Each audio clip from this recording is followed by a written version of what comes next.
Okay, so in this video, I want to discuss the topic of intersectionality. One's race, ethnicity, gender identity, profession, location, and sexual orientation are all important aspects that help to make up one's self-identity. The term intersectionality is used to explain the overlapping of these social categories and how they can affect an individual or group of people differently.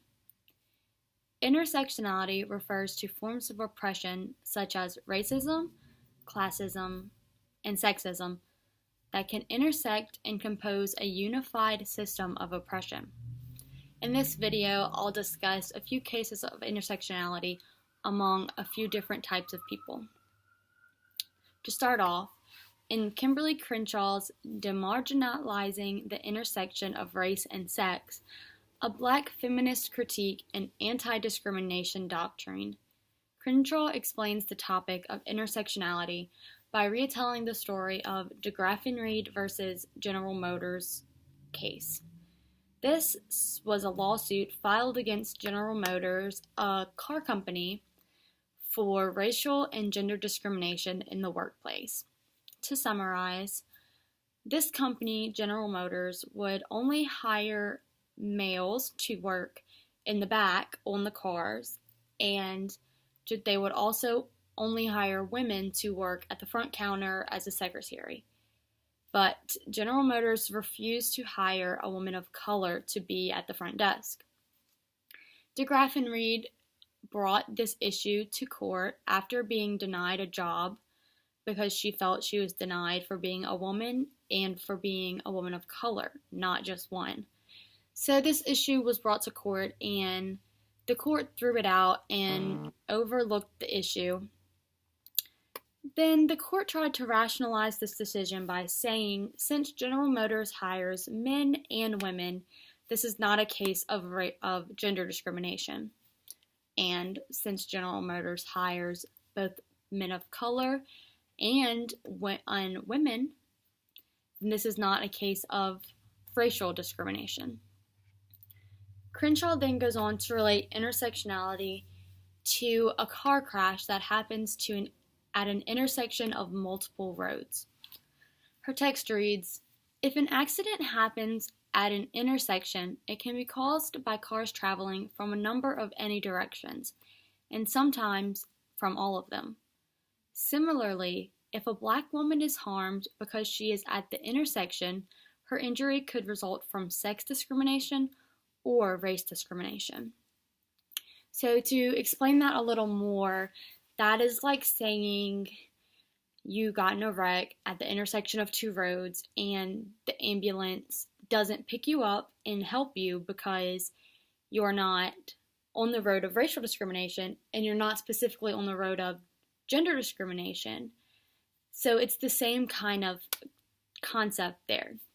So this unique system of oppression is formed by the crossing roads of gender and racial discrimination, like we see here, puts women of colors, like those of DeGraff Reed versus General Motors, in a position to face forms of oppression that differ from other women.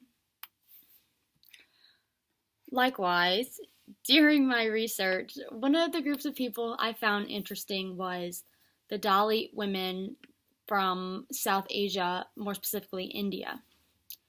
So the word Dalit can translate to broken or scattered in Sanskrit, and is most commonly used to describe members of India's lowest caste, found within India's rigid caste system. So the Dalits represent a community of 170 million people in India, which is around 17% of the total population. This group of people are referred to as the lowest of lows, and they are considered unclean and untouchable by members of higher castes. But more specifically, I was drawn to learn about the life of Dalit women. These women are trapped at the intersection of multiple social categories, such as gender, caste, and location. The social reality of Dalit women is one of exclusion and extreme discrimination, of being both a Dalit and a woman, which makes them extremely vulnerable to violence and sexual abuse. These women face severe limitations in access to justice and public safety, which only makes sexual violence and crimes against these women more frequent, because when a perpetrator of a crime is a member of a dominant caste, the chance that the individual will be found guilty is slim to none. Dalit women also face lack of access to education, healthcare, proper sanitation, and clean water, which can hinder their opportunities and impact their welfare. These women are confined into low poverty because of their caste-given jobs, which are labor-intensive.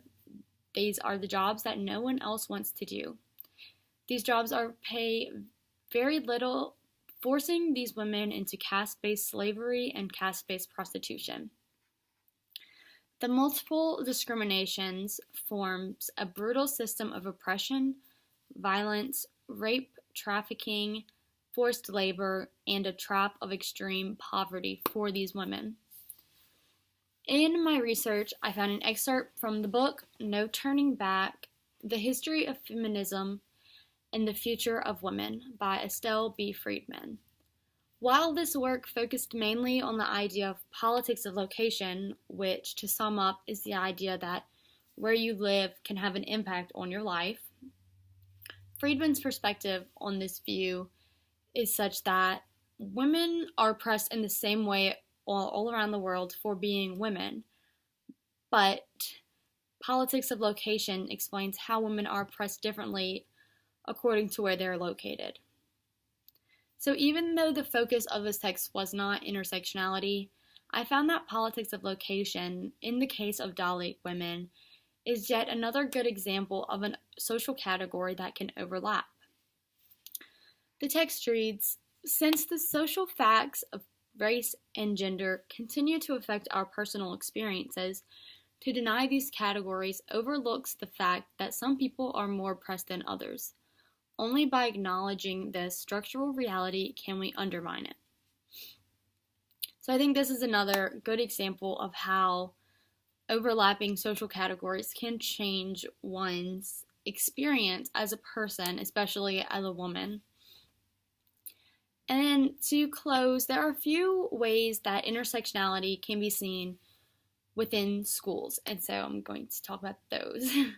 So class and race, so the intersection of those two, is shown because students of colors in schools in disinvested communities are often less likely to receive coursework that is targeted to grade appropriate standards. And one other way is the crossing of gender identity, sexual orientation, and race. This is shown because students of color who also identify as LGBTQ often experience higher frequencies of victimization than those of their white counterparts based on the intersection of their sexual orientation as well as their race and ethnicity. And to close, I think that this is an important topic because, especially as an educator, it is important to know that social categories can overlap, making a person, or especially a student's experience, differ from their counterparts. So it's important to acknowledge these social categories. So yeah, okay, that's it.